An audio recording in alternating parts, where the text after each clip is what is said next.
ಸತ್ಯ ವಿಚಾರಗಳನ್ನು ನಿಮ್ಮ ಮುಂದೆ ಬಿಚ್ಚಿಡಲು ಕರಿಯಪ್ಪ ಟಿ.ಎಸ್. ಸಾರಥ್ಯದ DVG. Voice Kannada digital media ಎಂದೆಂದಿಗೂ ನಿಮ್ಮೊಂದಿಗೆ. ನಿಮ್ಮದೇ ಶಕ್ತಿ, ನಿಮ್ಮದೇ. ನಮಸ್ಕಾರ, ನಾನು ನಿಮ್ಮ ಡಿ.ವಿ.ಜಿ. ವಾಯ್ಸ್ ಕರಿಯಪ್ಪ ಹಾಗೂ ನಿಮ್ಮದೇ ಧ್ವನಿ ಕರಿಯಪ್ಪ. ಇಲ್ಲಿ ಸತ್ಯ ವಿಚಾರಗಳನ್ನು ನಿಮಗೆ ತಿಳಿಸ್ಬೇಕು ಅಂತ ಬಂದಿರ್ತೀನಿ. ಬಟ್ ಹಲವಾರು ಕಾರಣಗಳಿಂದ ನನ್ನ ಮೇಲೆ 108 ಕೇಸ್ಗಳಾಗಲಿ ಇನ್ನೊಂದಾಗಲಿ, ಸಮಾಜಕ್ಕೆ ಹೋರಾಟಗಾರನಾದವನ ಮೇಲೆ ಕೇಸ್ ಇದ್ರೇನೆ ಅದಕ್ಕೊಂದು ಗತ್ತು, ಸತ್ಯದ ಗತ್ತು. ಹಾಗಂತ ದಾರಿ ತಪ್ಪಿದ ಮಕ್ಕಳಾಗ್ಬಾರ್ದು.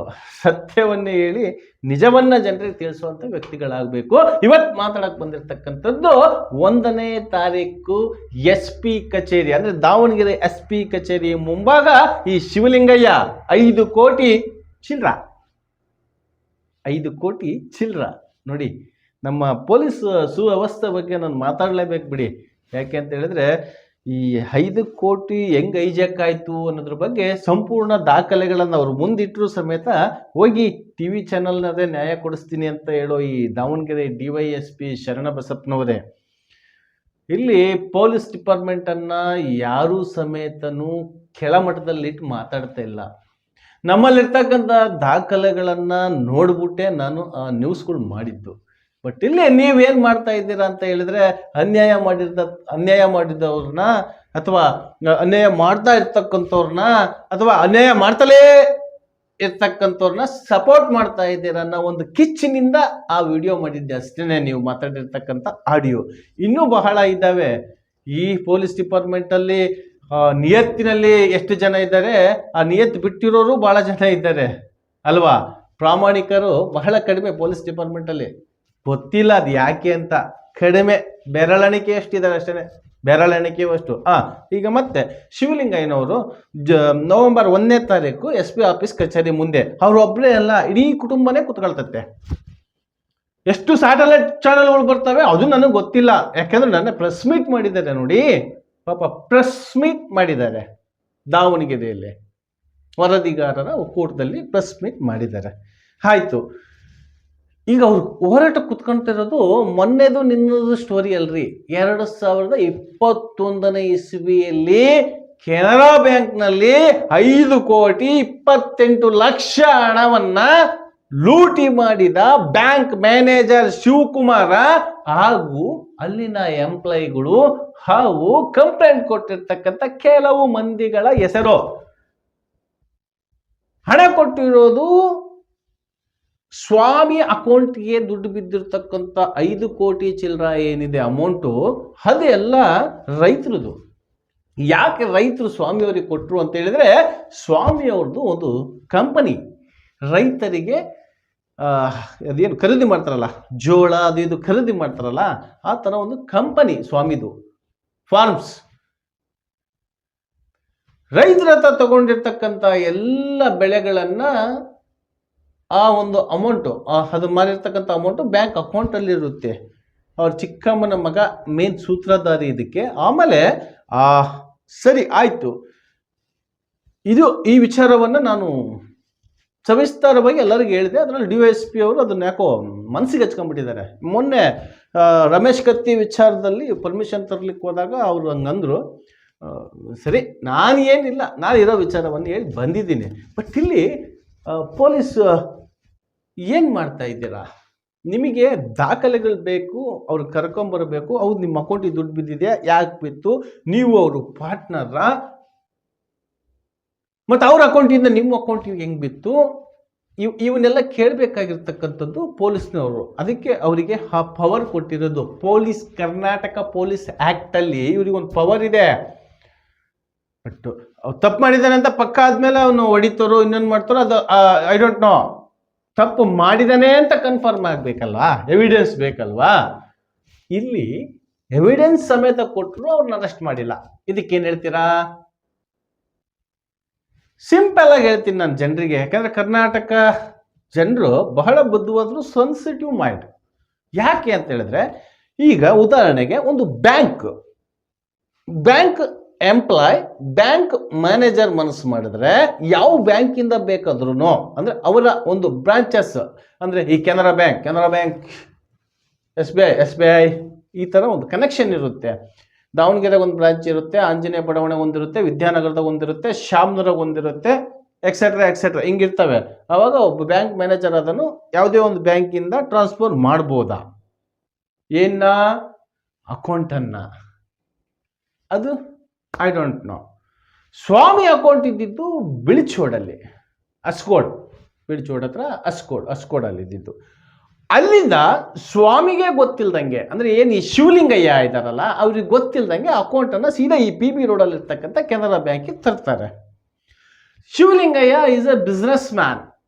ರೈತರ ಒಂದು ಬೆಳೆದಿರ್ತಕ್ಕಂಥ ಬೆಳೆಗಳನ್ನು ತೊಗೊಂಬರೋದು, ಖರೀದಿ ಮಾಡೋದು, ಬೇರೆ ರಾಜ್ಯಗಳಿಗೆ ಮಾರಾಟ ಮಾಡೋದು, ಅಲ್ಲಿಂದ ಹಣ ಇರುತ್ತಲ್ಲ ಬಿಸ್ನೆಸ್ ವಹಿವಾಟುಗಳು ಮಾಡೋದು ಇವ್ರ ಕೆಲಸ. ಬಟ್ ಇವರ ಹಣದ ವ್ಯವಹಾರವನ್ನು ಅವ್ರ ಚಿಕ್ಕಮ್ಮನ ಮಗ ನೋಡ್ಕೊಳ್ತಾ ಇದ್ದ. ಆ ಸಮಯದಲ್ಲಿ ಪರಿಚಯ ಆಗಿರ್ತಕ್ಕಂಥವ್ರು ಇವರೆಲ್ಲ ಆ ಕಂಪ್ಲೇಂಟಲ್ಲಿ ಇರ್ತಕ್ಕಂಥ ವ್ಯಕ್ತಿಗಳು. ಈಗ ದುಡ್ಡು ಅಲ್ಲಿಂದ ಇಲ್ಲಿಗೆ ಬಂತು, ಇಲ್ಲಿಂದ ಅಲ್ಲಿ ಬಂತು, ಓಕೆ ಅದೆಲ್ಲ ಆಯಿತು. ಆಮೇಲೆ ಅದ್ರ ಬಗ್ಗೆ ಕ್ಲಿಯರಾಗಿ ಅವ್ರು ಮಾತಾಡ್ಕೊಳ್ಳಿ. ಯಾವಾಗ ಕೇಸ್ ಕೊಟ್ಟಾಗ FIR ಅಂತ ಮಾಡಿದಾಗ FIR ಅಲ್ಲಿ ಇರ್ತಕ್ಕಂಥ ಅಧಿಕಾರಿಗಳು ಏನು IO ಇರ್ತಾರೆ, ಇನ್ವೆಸ್ಟಿಗೇಷನ್ ಆಫೀಸರ್, ಅದನ್ನೆಲ್ಲ ಅವ್ರು ಮಾಡ್ಕೊಳ್ತಾರೆ. ಅಲ್ಲಿಂದ ಇಲ್ಲಿಗೆ ಯಾಕೆ ತಂದ್ರಿ, ಇಲ್ಲಿಂದ ಇಲ್ಲಿಗೆ ಯಾಕೆ ಬಂತು, ಇದನ್ನ ಯಾಕೆ ತಗೊಂಡ್ರಿ, ಐ ಡೋಂಟ್ ನೋ. ಓಕೆ, ಈ ಅಕೌಂಟಿಂದ ಏನು ಸ್ವಾಮಿ ಶಿವಲಿಂಗಯ್ಯಿಂದ ಕೆನರಾ ಬ್ಯಾಂಕಲ್ಲಿ ಅಕೌಂಟ್ ಇರುತ್ತಲ್ಲ, ಆ ಅಕೌಂಟಿಂದ 5 ಕೋಟಿ ಚಿಲ್ಲರೆ ಏನು ಅಕೌಂಟಿಗೆ ದುಡ್ಡು ಹೋಗಿದೆಯಲ್ಲ, ಅವ್ರು ಯಾರು ಸ್ವಾಮಿ ಗೊತ್ತಿಲ್ಲ. ಅಷ್ಟು ಅವ್ರ ರಿಲೇಷನ್ನೇ ಎಲ್ಲ ಸ್ವಾಮಿಯರೇ ಇರೋದು ಅದರಲ್ಲಿ. ಬಟ್ ನಾನು ತಿಳಿತಾ ಅಂದರೆ ಇದು ಗೇಮು ಅಥವಾ ಪ್ಲಾನು ಅಥವಾ ಏನೋ ನನಗೆ ಗೊತ್ತಿಲ್ಲ.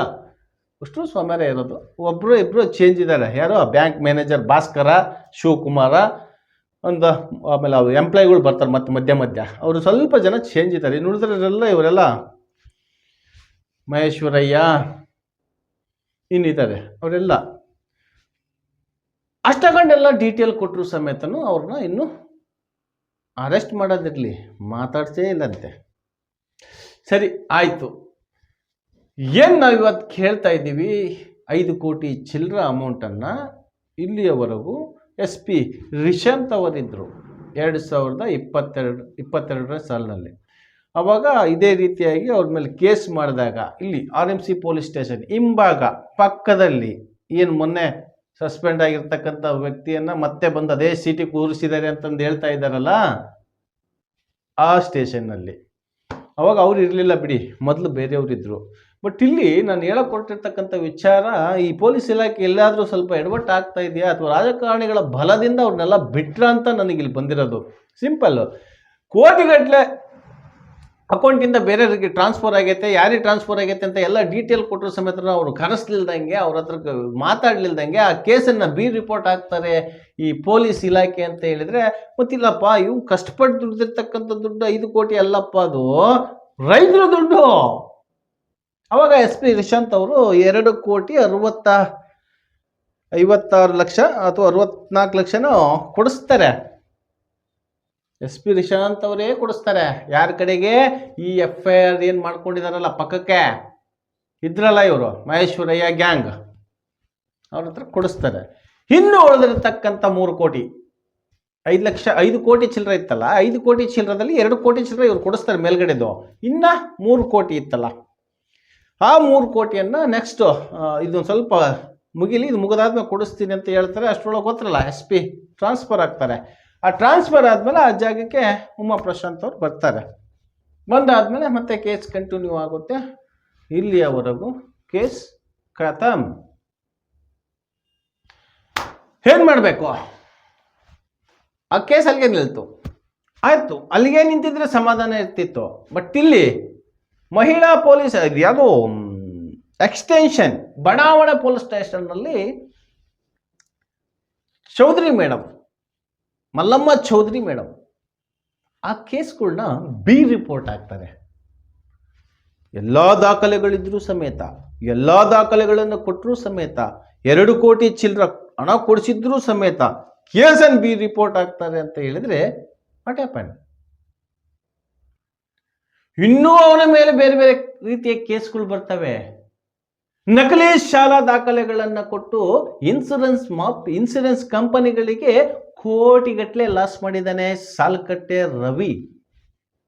ಗುಳದಳ್ಳಿ ಸರ್ಕಾರಿ ಶಾಲೆಯ ಮಾಸ್ಟರ್, ಮುಖ್ಯ ಶಿಕ್ಷಕ, ಈ ಕೇಸಲ್ಲೂ ಸಹ ಇನ್ವಾಲ್ವ್ ಆಗಿದ್ದಾನೆ. ಅದರಲ್ಲೂ ಸಹ ರೆಕಾರ್ಡ್ಸ್ಗಳು ಕೊಟ್ಟರು ಸಮೇತ ಬಿ ರಿಪೋರ್ಟ್ ಹಾಕಿದ್ದಾನೆ. ಇಲ್ಲಿ ಪೊಲೀಸ್ ನಂಬೇಕಾ, ಶಿವಲಿಂಗಯ್ಯನ್ ನಂಬೇಕಾ, ಮೋಸ ಮಾಡಿರೋರು ನಂಬೇಕಾ? ಹೇಳಿ, ನೀವೇ ಹೇಳಿ. ಇದನ್ನು ಕೇಳಕ್ಕೆ ಹೋದ್ರೆ ನ್ಯಾಯ ಸಿಗ್ತಾ ಇಲ್ಲ ಶಿವಲಿಂಗಯ್ಯನಿಗೆ. ಅದಕ್ಕೆ ಶಿವಲಿಂಗಯ್ಯನವರು ಇಡೀ ಕುಟುಂಬ ಸಮೇತವಾಗಿ ಉಪವಾಸ ಸತ್ಯಾಗ್ರಹವನ್ನು ಮಾಡಲಿಕ್ಕೆ SP ಕಚೇರಿ ಮುಂದೆ ಹೋಗ್ತಾ ಇದ್ದಾರೆ. ನಾಳೆ ಅಂದ್ರೆ 1ನೇ ತಾರೀಕು ಕನ್ನಡ ರಾಜ್ಯೋತ್ಸವದ ಪ್ರಯುಕ್ತ SP ಕಚೇರಿಯ ಮುಂದೆ ಸತ್ಯಕ್ಕೋಸ್ಕರ ಹೋರಾಟ ಮಾಡ್ತಾ ಇದ್ದಾರೆ. ಪೊಲೀಸ್ ಇಲಾಖೆಯ ಮುಂದೆ, ದಾವಣಗೆರೆ ಕೇಂದ್ರ ಕಚೇರಿ SP ಅಲ್ಲ, ಅವರ ಆಫೀಸ್ ಮುಂದೆ ಹೋಗ್ತಾ ಇದ್ದಾರೆ. ಎಷ್ಟು ಜನರಿಗೆ ಇದು ಸರಿ ಅನ್ಸುತ್ತೋ, ಎಷ್ಟು ಜನರಿಗೆ ಇದು ತಪ್ಪು ಅನ್ಸುತ್ತೋ ಗೊತ್ತಿಲ್ಲ. ನಾನಂತೂ ಅದ್ರ DTL ಎಲ್ಲ ನೋಡಿದೆ. ಪ್ರತಿಯೊಂದು ಸಮೇತನು ಈ ಶಿವಲಿಂಗಯ್ಯಂ ಪರ ಇದೆ. ಆದರೆ ಅವನನ್ನೇ A1 ಮಾಡಿದ್ದಾರೆ RMC ಪೊಲೀಸ್ ಠಾಣೆಯಲ್ಲಿ. ಬಹಳ ದೊಡ್ಡ ದೊಡ್ಡ ವ್ಯಕ್ತಿಗಳೇನಲ್ಲ, ಆದರೆ ವ್ಯಕ್ತಿಗಳ ಲಿಂಕ್ ಇರ್ತಕ್ಕಂಥವ್ರು. ಸತ್ಯ ಗೆಲ್ಲಬೇಕು ಅಂತ ಹೇಳಿದ್ರೆ ಈ ಶಿವಲಿಂಗಯ್ಯನಿಗೆ ಇಂದು ಏನು ಅಮೌಂಟನ್ನು ಕೊಡಿಸಿದ್ರಲ್ಲ ರಿಷಂತ್ ಅವರು, ಆ ಥರ ರಿಷಂತ್ ಅವ್ರ ಥರನೇ ಇರೋ ವ್ಯಕ್ತಿಗಳು ಬಂದರೆ ಇಲ್ಲಿ ಕೆಲಸ ಆಗುತ್ತೆ ಅಂತ ಹೇಳ್ತಾ, ನಾಳೆ ಬೆಳಗ್ಗೆ 11 ಗಂಟೆಗೆ ಅಥವಾ 10 ಗಂಟೆಯ ಮೇಲೆ ಶಿವಲಿಂಗಯ್ಯ SP ಕಚೇರಿ ಮುಂದೆ ಹೋಗ್ತಾರೆ. ಅವರ ಕುಟುಂಬ ಸಮೇತವಾಗಿ ಉಪವಾಸ ಸತ್ಯಾಗ್ರಹ ಕೂರಲು ನಾವು ಸಹ ನಮ್ಮ ಮೀಡಿಯಾದಿಂದಾಗುವ ಎಲ್ಲ ಕೆಲಸಗಳನ್ನು ಬಿಟ್ಟು ಈ ಶಿವಲಿಂಗಯ್ಯನವರಿಗೆ ನ್ಯಾಯ ಸಿಗುವವರೆಗೂ ನಮ್ಮ ಮಾಧ್ಯಮ ಅವರ ಒಂದು ನಡೆಯಲಿರುತ್ತೆ. ಇದಕ್ಕೆ ಸಂಬಂಧಪಟ್ಟಿರ್ತಕ್ಕಂಥ ಇಲಾಖೆಗಳಿಗೆಲ್ಲರಿಗೂ ಮನವಿ ಮುಟ್ಟಿಸಾಗಿದೆ, ಪ್ರತಿಯೊಬ್ಬರಿಗೂ ಮುಟ್ಟಿಸಾಗಿದೆ. CM ಇಂದ ಹಿಡಿದು DCM, ಹೋಮ್ ಮಿನಿಸ್ಟ್ರು, ಅದು ಡಿಪಾರ್ಟ್ಮೆಂಟಿಗೆ ಯಾರ್ಯಾರು ಬರ್ತಾರೆ, ಬ್ಯಾಂಕ್ನವ್ರದ್ದು ಎಲ್ಲರಿಗೂ ಮುಟ್ಟಿಸಿದೆ. ಅಲ್ಲಿ ಕುತ್ಕೊಳ್ಳೋ ವಿಚಾರನೂ ಗೊತ್ತಿದೆ. ನೋಡೋಣ DCM ಅಥವಾ ಹೋಮ್ ಮಿನಿಸ್ಟ್ರು ಅಥವಾ ಸಿದ್ದರಾಮಯ್ಯನವರು ಇವ್ರಿಗೆ ನ್ಯಾಯ ಕೊಡಿಸ್ತಾರಾ ಅಥವಾ ಅವ್ರ ಕುಟುಂಬ ಪೂರ್ತಿ ಬೀದಿ ಪಾಲಾಗ್ಲಿಕ್ಕೆ ಇವರೇ ಹೊಣೆ ಆಗ್ತಾರಾ? ನಮಸ್ಕಾರ, ಇದು ನಿಮ್ಮದೇ ಧ್ವನಿ, ನಿಮ್ಮದೇ ಶಕ್ತಿ.